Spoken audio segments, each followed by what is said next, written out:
Okay, let's dive in. Picture this. That feeling, absolute dread just washing over you. You realize you are completely, utterly trapped with something truly terrifying. Not like a movie monster, right? Not the boogeyman. No, something real. Something very real, very present, making your blood run cold. That kind of primal fear. Visceral, yeah. That's what we're plunging into today. You, our listeners, you've sent in some just skin-crawling stories. Real encounters. Real life moments that stick with you like a shadow. So our mission today is, well, to dissect these. Try and understand what makes them so unsettling, so memorable. Exactly. We've got 3 distinct stories, all spine-tingling, but very different. Each one its own kind of descent into fear. Sounds intense. Yeah. So let's not wait. Let's take the plunge into the first one. And what strikes me right away about these is the authenticity. These aren't just, stories passed around. They're direct accounts. Yeah. People facing something, well, unsettling, unknown. Right. And that personal connection, that feeling of, hey, this could happen to me. Amplifies everything big time. Okay, so first up, Madagascar, 2010. We've got Jeff, an avid caver. Right. He'd found this cave shaft before, looked promising. So he goes back, brings a guide this time, ready to explore properly, tells the guide, I'll be back shortly. Famous last words, almost. Classic setup. Now, get this shaft in your head. It's a claustrophobic nightmare waiting to happen. Plunges about 165 feet down. Wow. Deep. Deep, and only 3 feet wide. Just think about that. So narrow. Barely room to maneuver. Exactly. The first, maybe 65 feet, it kind of slopes down, gives you this false sense of, oh, okay, this isn't so bad. Lulls you in. Totally. And then, bam, sheer vertical drop, 100 feet straight down. Oh, man. And the bottom, tiny, just a little area, no tunnels leading off, nothing. A dead end, pure darkness. So you're completely reliant on your headlight. Completely. Sunlight's long gone, just that single beam cutting through the black. The description itself just screams vulnerability, doesn't it? The narrow space, being alone down there, the descent. It's like the perfect environment for fear to just bloom. You nailed it. So Jeff's about 65 feet down. He's getting ready for that vertical bit. And his headlamp catches something on the wall. Yeah. Not just something. Thousands, literally thousands of black widow spiders. No way, thousands. Scattering everywhere in his light beam. Shiny black bodies, that red hourglass, just crawling all over the walls. Oh my God, that's pure nightmare fuel, especially black widows. For anyone, right. Even if you don't mind a spider, this is, a waking nightmare. But in that space, no escape. You're literally face to face with this venomous swarm. It's primal terror. And here's the kicker. Here's where it goes from just horrifying to, actively dangerous. His climbing gear. Let me guess. Not on him. In his backpack, which he left. At the bottom. At the bottom. Down that 100-foot spider-infested drop. Oh, Jeff. He can't risk climbing down that vertical section without his proper gear, his ropes, ascenders.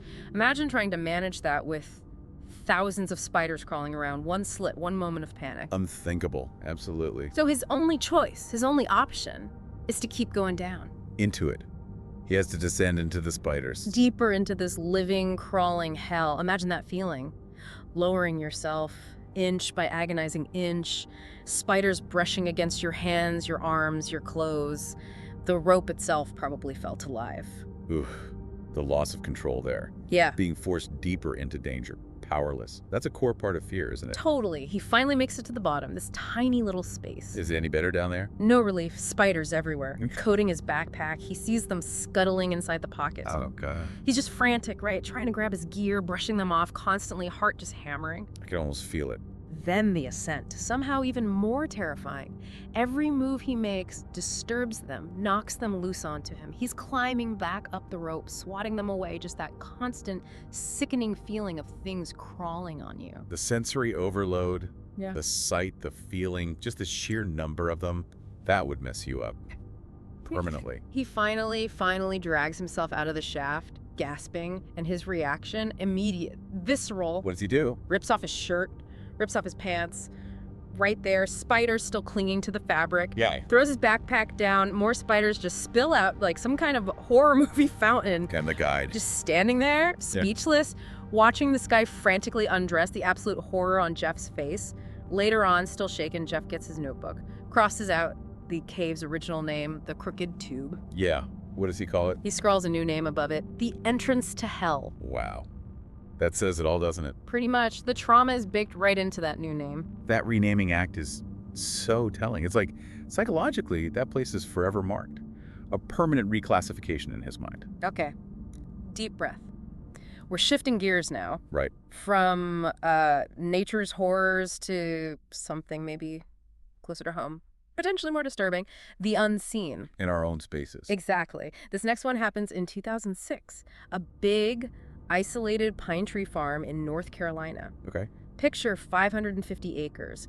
Just rows and rows of pine trees, planted perfectly. They harvest the pine straw there. Sounds remote. Extremely. The family's house is right in the middle of it all. One road in, one road out. No neighbors for miles. That isolation definitely sets a mood. A vulnerable, help feels very far away. Right. Now, the house itself, it had this one feature, something nobody in the family liked, especially at night. What was it? The living room, it was built up on stilts because the land sloped there. Okay. And it had this massive window, 50 feet wide. Huge. 50 feet. That's enormous. Yeah, and because it was on stilts, it felt like being on the second floor, looking straight out into the pitch black woods. Oh, I see. You'd see animal eyes reflecting, things moving between the trees, and that giant pane of glass just made everyone feel exposed. Like being watched. Exactly, like you're on a stage for whatever's out there in the dark. Nobody wanted to hang out in there at night, ever. Yeah, that window stops being a window and becomes like a weak spot, a portal to the unknown. It flips that feeling of home safety completely. Totally. So, one winter, our guy Evan, he's 14, his cousin comes to stay over. Right. No spare rooms. So guess where they end up sleeping? Oh, no. Not the living room. Yep. Drew the short straw. Evan's on the couch right under that monster window. Cousin's on the other couch against the solid wall. Unlucky. They tried, taping a sheet over the window to get some privacy. Makes sense. But it only covered the middle part. Left these gaps on either side, still looking out into the dark. Kind of unnerving. Yeah, not ideal. Anyway, they finally fall asleep around midnight. A few hours later, though, they're both jolted awake. What was it? The dogs, Evan's dogs, barking like crazy way out in the woods. Just frantic barking echoing in the silence. Okay, that's an alarm bell right there. Yeah. Dogs barking like that usually means something's up. Yeah, something's definitely wrong. They tried to ignore it at first, hoped it would just stop. But it didn't. Kept going, relentless. Finally, the cousin, totally on edge now, creeps over to one of those uncovered bits of the window, peeks out. Oh. His reaction is instant, a gasp. Then this whisper, full of bewilderment and fear. He goes, "Evan? I think I see people out there." People?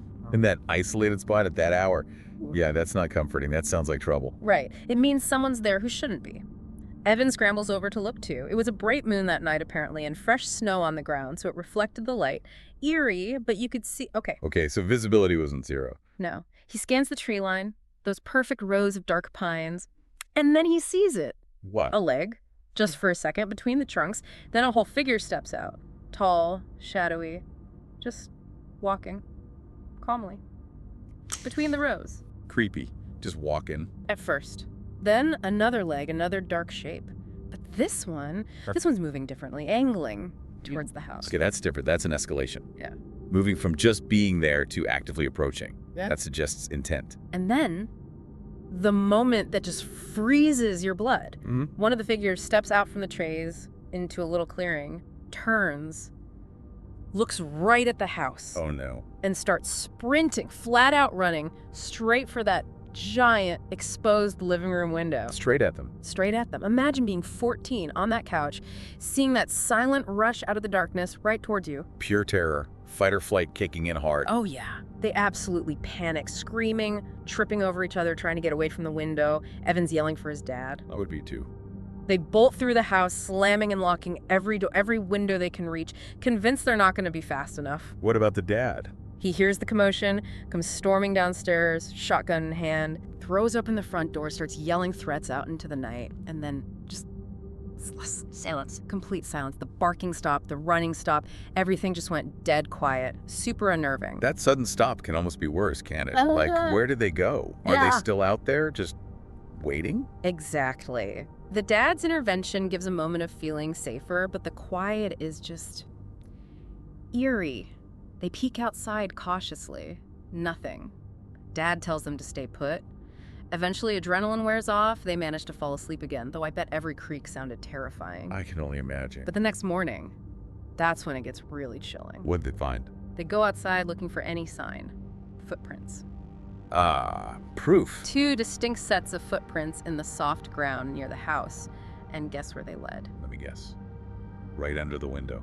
Directly beneath the living room window. Right under those spots on either side where the sheet didn't cover. Oh, wow. So while they were looking out. Someone or something was right there, feet below them, silently watching them. That adds a whole new layer of creepy, deliberate observation. Intent. Shiver. Okay. That's deeply unsettling. All right, let's move to our final story. This one takes us to Elk Grove, California, October 2005. Okay. We have Nathan. He's 21, visiting his mom. She lives in a gated apartment complex. You know, it's supposed to be safe, secure. Right. Gated community implies a level of security. So one night, around 2 a.m., Nathan wakes up. And he has this terrifying realization. He's completely paralyzed. Oh, wow. Sleep paralysis. That's his first thought, the logical explanation, right? Can't move anything except his eyes. Which is terrifying enough on its own. That feeling of being trapped in your body often comes with hallucinations, too. Exactly. Yeah. Blurs the line between dream and reality, but Yeah. then this weird silence falls over the room, like absolute stillness, heavy, unnatural. Okay. He's straining, fighting it, manages to lift his head just a tiny bit, and that's when he sees her. Her. Far corner of the room. Mm-hmm. Dark shadows, there's a figure standing there. Looks like it's draped in a shawl. Just standing there. He focuses, heart pounding, realizes it's a woman. Then, slowly, she crouches down, disappears from view. Okay, that's creepy. Then he hears it, this faint, slithering sound. Believe it. Yeah, and then breathing, this wet, raspy breathing, like something crawling towards the bed. Nope. Nope, the sounds make it so much worse. It's not just visual anymore, it's present, moving. And then, she's right there, standing over him. Oh, God. Her face looks pale, gaunt, sunken, dark eyes in the dim light. And then she crawls onto the bed, on top of him, What? a crushing weight on his chest, stealing his breath.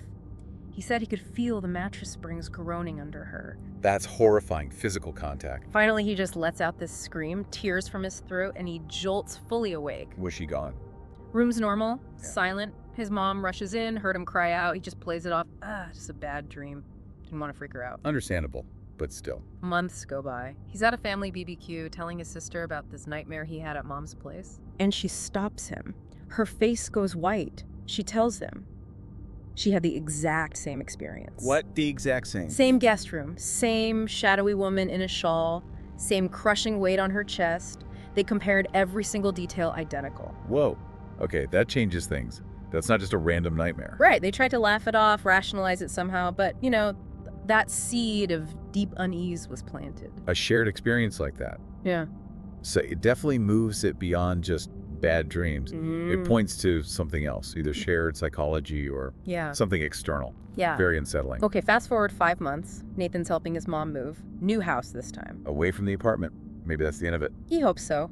First night in the guest room at the new place. Totally normal, uneventful. He starts to relax. Okay, good. Second night, wakes up, paralyzed. Again. Oh, come on. That familiar terror washes over him. He scans the room, but the woman isn't there. Relief. Or just waiting. Not yet, anyway. Yeah. Then he notices the TV in the corner is on. You didn't leave it on. No. And it's showing this grainy black and white footage, like CCTV from his mom's kitchen downstairs. What the hell? And then on the screen, the veiled woman walks into the frame. No, on the CCTV? Yeah. She slowly turns her head, looks right up at the camera. The image freezes. Screen goes black. That is deeply disturbing. That implies a physical presence. Yeah. Something that can interact with tech, be recorded. Then he hears it. Thump, thump, thump, thump. Frantic sounds charging through the house downstairs, running up the stairs. It's coming for him.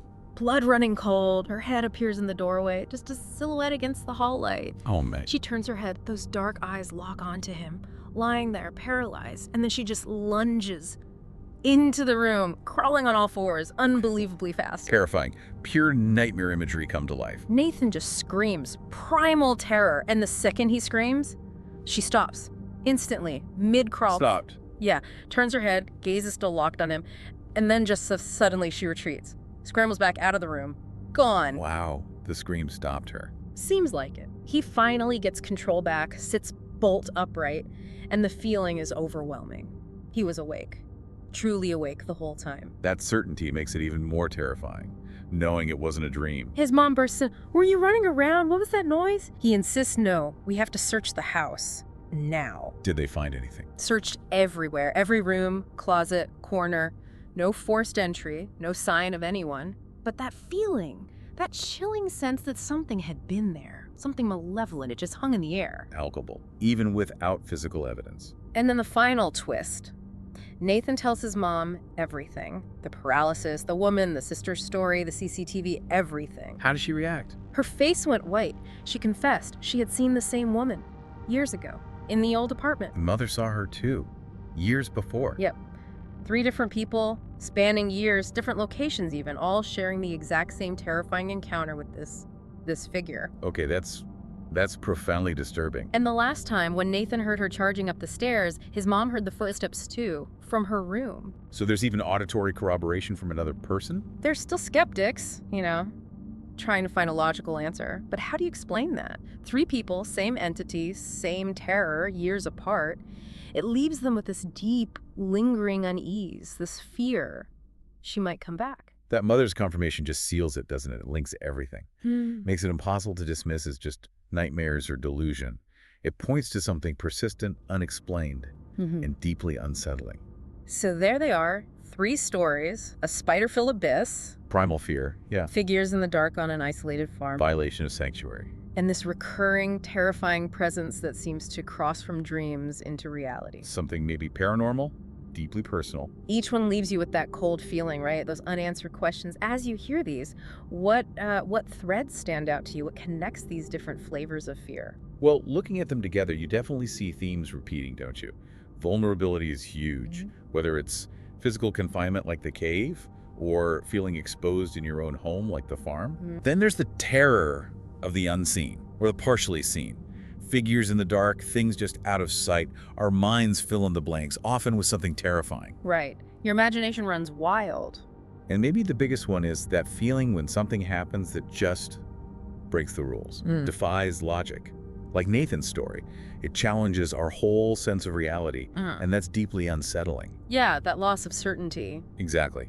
So whether it's a physical threat, a home invasion feel, or something seemingly supernatural, the core feelings are helplessness, violation, and facing something you just don't understand. Yeah, well said. Perhaps the stories that really get under our skin, the ones that linger, are the ones that blur that line. The line between our safe, known reality and the unknown possibilities lurking just outside it. Leaves you with questions. It really does. Leaves you wondering, what else might be out there, just beyond the beam of our own headlamps, waiting in the shadows we don't look into? Makes you think, doesn't it?